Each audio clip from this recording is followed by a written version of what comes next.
Not the kind you see in horror movies. No blood, no broken glass. Just a quiet, expensive apartment in downtown Chicago, and a door that had never been locked before. The police knocked at 2:17 a.m. Emily Harper opened the door wearing silk pajamas and a calm expression that didn't match the situation. "Ma'am," one of the officers said gently, "we need to ask you a few questions about your husband." Husband. The word hung in the air like smoke. She didn't ask if he was okay. She didn't ask what happened. She just stepped aside and let them in. That was the first thing they would later write in their report. Subject displayed unusual composure.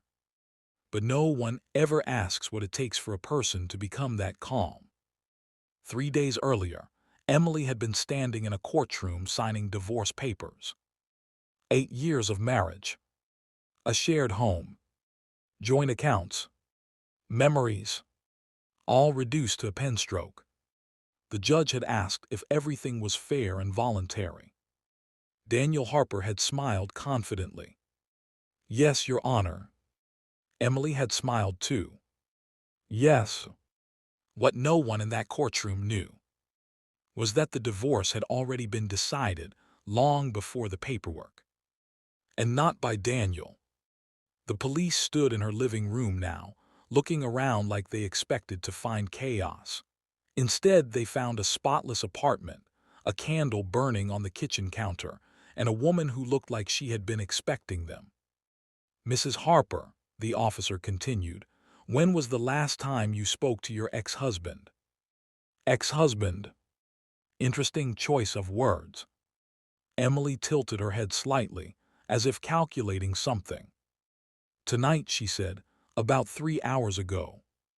The officers exchanged a look. And what was that conversation about? She walked to the kitchen, poured herself a glass of water, and took a slow sip. "Closure," she said softly. He wanted closure. That word would come back later. Over and over again. But to understand what really happened that night, you have to go back to the beginning. Not the beginning of the marriage. The beginning of the end. 6 months earlier, Emily had received a package. No return address. No note. Just a small black flash drive inside a padded envelope. Most people would have ignored it. Most people would have thrown it away. Emily plugged it in. The video opened instantly. Security footage. A hotel hallway. Time-stamped. Daniel stepped into frame. He wasn't alone. He kissed a woman Emily had never seen before, not casually, not guiltily, comfortably, like they had done it 100 times. Emily watched the entire clip without blinking. Then she watched it again. Then she removed the flash drive, closed her laptop, and went to make dinner. When Daniel came home that night, she greeted him with a smile and a kiss on the cheek. "Long day?" she asked. "The worst," he sighed, loosening his tie. "I swear, one more client meeting and I'm gonna lose my mind." She nodded sympathetically. Dinner's ready. They ate together. They laughed. They discussed vacation plans. And in that moment, Daniel believed his life was perfectly under control. He had no idea his wife had just watched him cheat on her in high definition. Most people would confront. Most people would cry. Most people would leave. Emily did none of those things. Instead, she started planning. Not revenge. No, revenge is emotional, messy, loud. Emily preferred something quieter. Something patient. Something permanent. Over the next 6 months, she became the perfect wife. More attentive.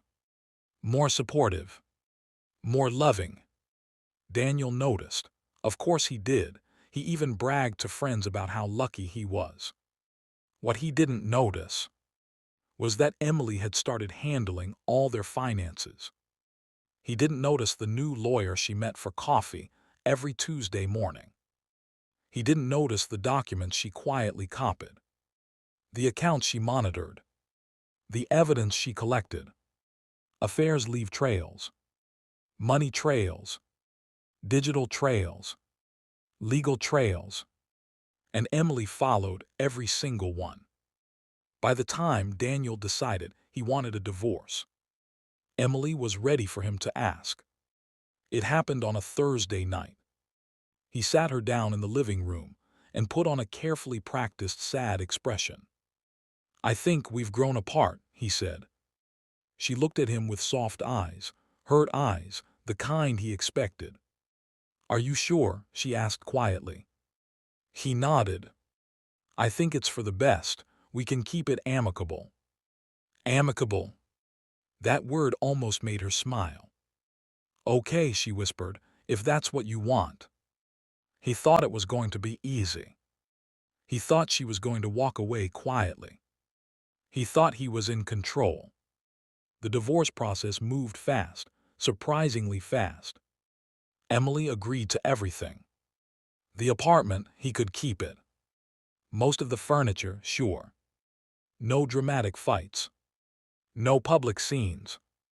Friends were shocked at how calm she was. "You're being too nice," one of them told her. Emily just smiled. "Sometimes," she said, "peace is worth more than things." But peace wasn't what she was buying. She was buying time. By the day the divorce papers were signed, Daniel felt victorious, free, ready to start his new life with the woman he thought Emily never knew about. He even texted someone from the courthouse parking lot. "It's done, finally." 3 hours later, he knocked on Emily's door. He said he wanted closure. He said he wanted one last conversation. She let him in. That was the last confirmed sighting of Daniel Harper alive. Which brings us back to 2:17 a.m. The police standing in her living room. The locked room down the hall. "Ma'am," the officer said carefully, "we need to know what happened tonight." Emily set her glass down. Her face remained calm. "Of course," she said, "I'll tell you everything. But the truth is, she wouldn't. Not yet. Because the real story of that night, what Daniel did, what he signed, what he realized in his final hour of freedom, wasn't something you reveal all at once. Some truths need time, and some revenge takes patience." The officer glanced toward the hallway. "Is there anyone else in the apartment right now?"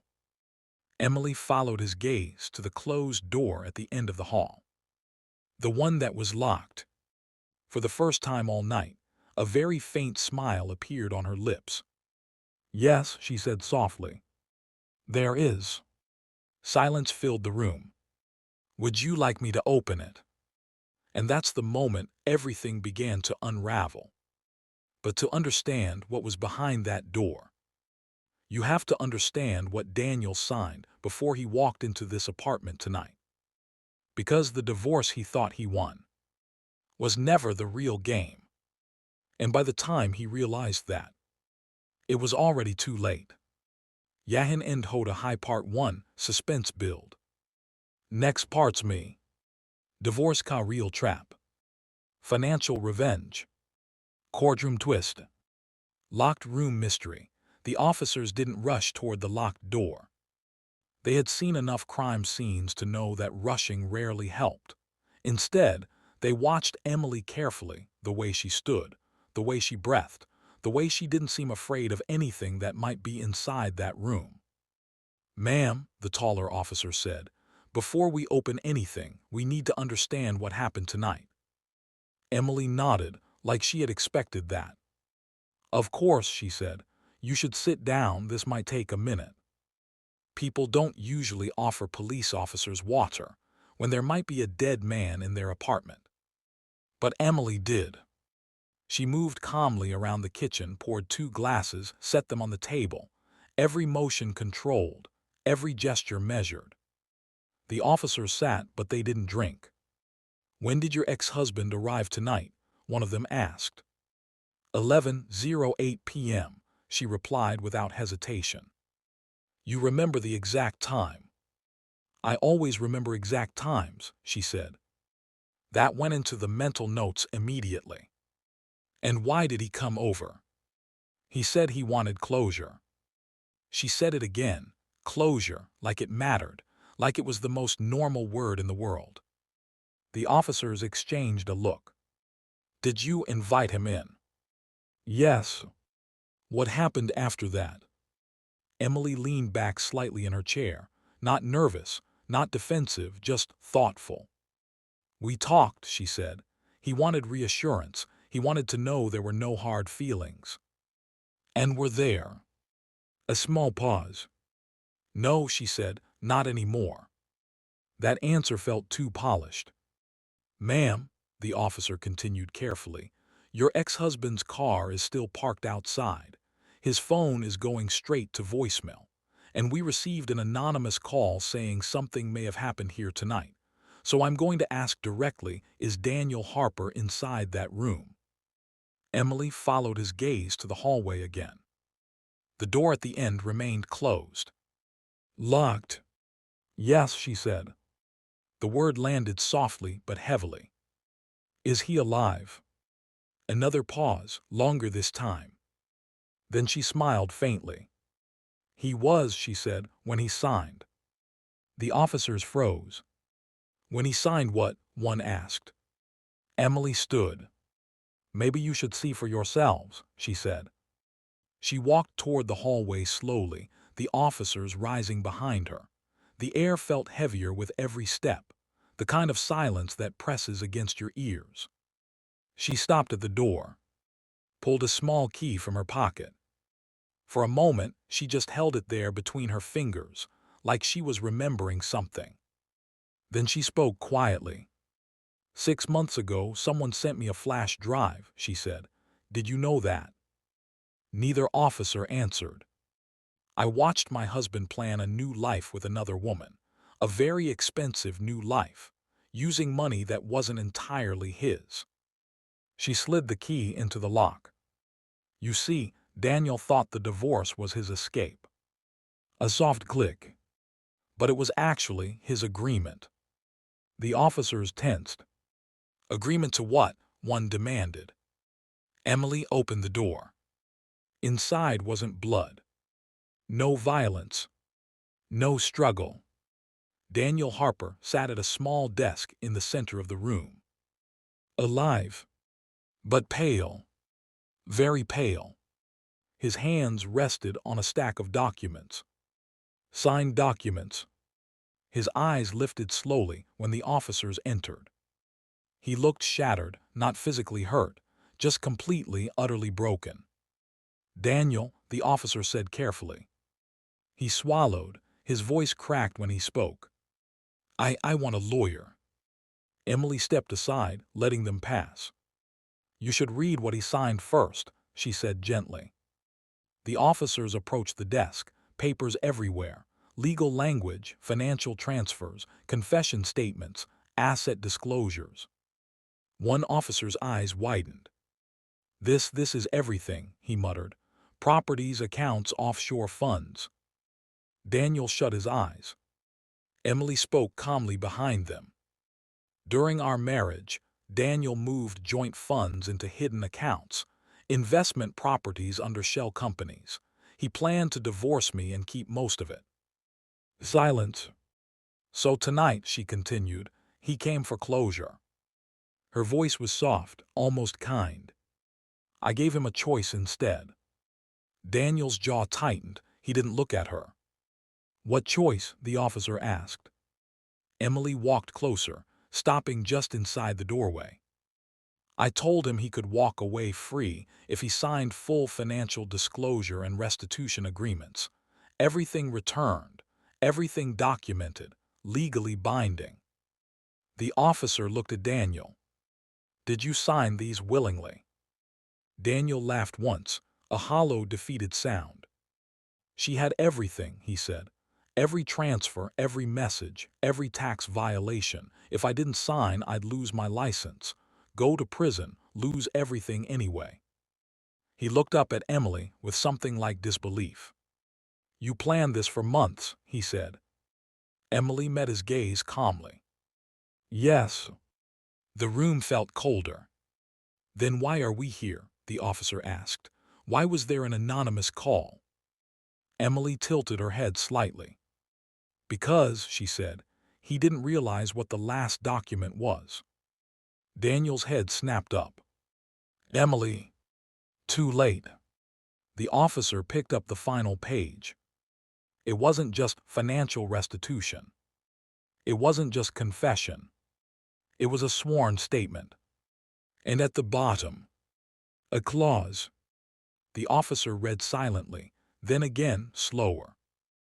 "Daniel," he said carefully, "do you understand that you've signed full admission of financial fraud, marital asset concealment, and voluntary transfer of all remaining holdings effective immediately?"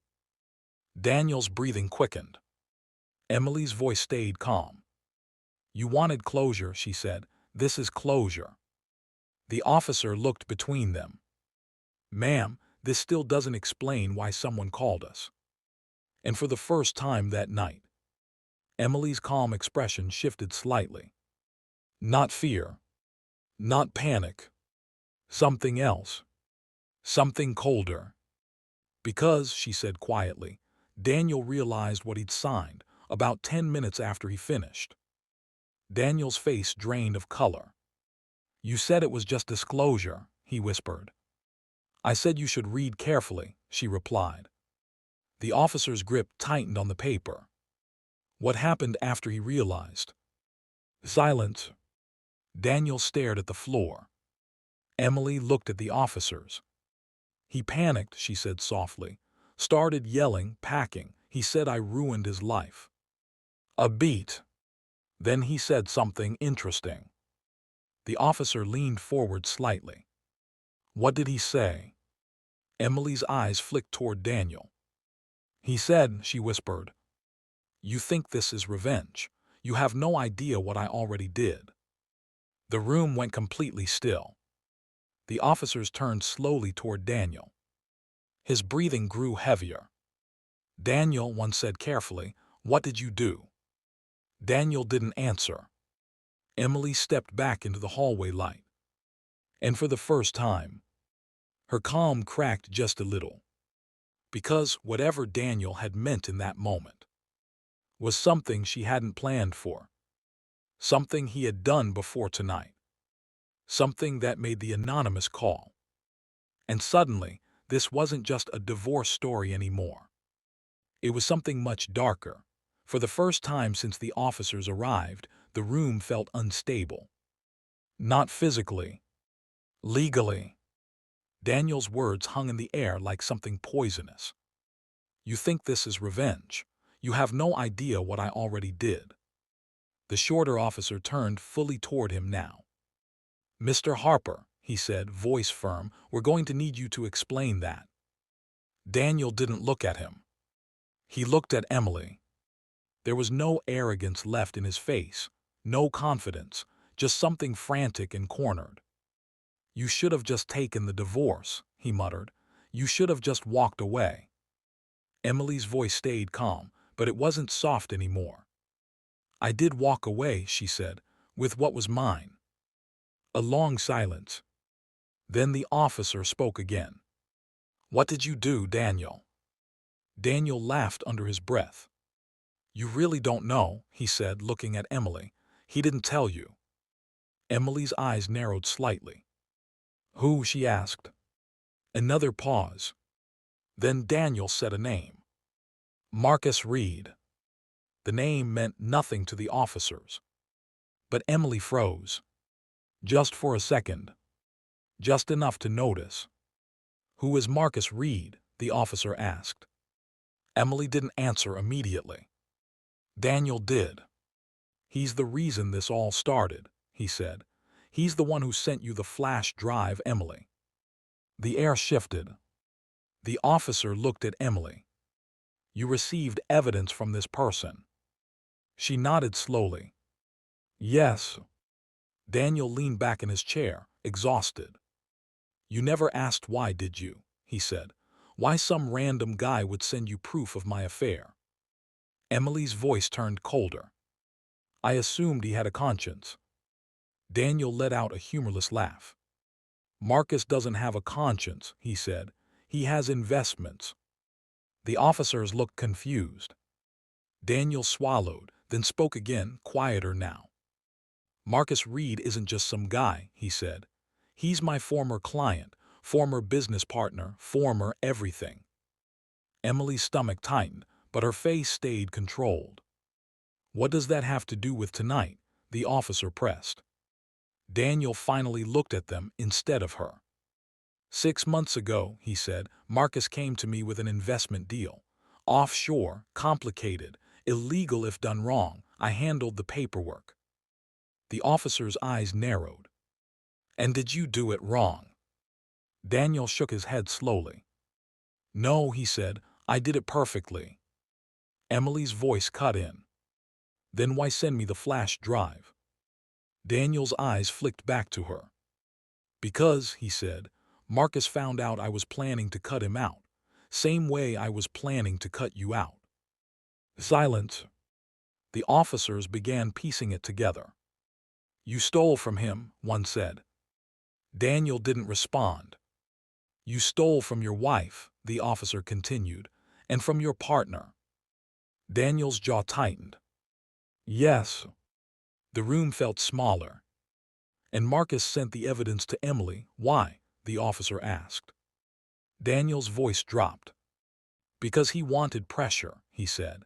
"He knew if Emily found out about the affair, the divorce would expose the finances. If the finances got exposed, I'd be forced to move money. If I moved money, he could track it." Emily spoke quietly. "So this whole time," she said, "you weren't just hiding money from me. You were hiding money from him." Daniel didn't deny it. The officer rubbed his temple. "Okay, so where does tonight come in?" Daniel's breathing grew heavier again. "Marcus called me 2 hours ago," he said, "before I came here." Emily's heart skipped, but she didn't show it. "What did he want?" the officer asked. "He said the clock ran out," Daniel whispered. "He said if I didn't fix everything tonight, he'd fix it himself." The officer's expression hardened. "Fix it how?" Daniel didn't answer. Instead, he looked at Emily again. "You thought you were the one planning revenge," he said softly, "but you walked straight into his timeline." The words landed heavily. The officers exchanged a look. "Did Marcus Reed come here tonight?" one asked. "No," Emily said immediately. But even as she said it, a thought crept into her mind. The anonymous call. The one that brought the police here. The officer spoke carefully now. "Who called us?" No one answered. Daniel stared at the floor. Emily stood perfectly still. Then a new sound. A vibration. All three of them looked toward the kitchen counter. Emily's phone. It lit up silently. Unknown number. No one moved at first. Then the officer gestured. "Answer it." Emily walked slowly to the counter, picked up the phone, put it on speaker. "Hello." A man's voice came through, calm, smooth, controlled. "Good evening, Emily." Her chest tightened. "Marcus," she said. The officer straightened instantly. "Ah," the voice replied, "so you finally know my name."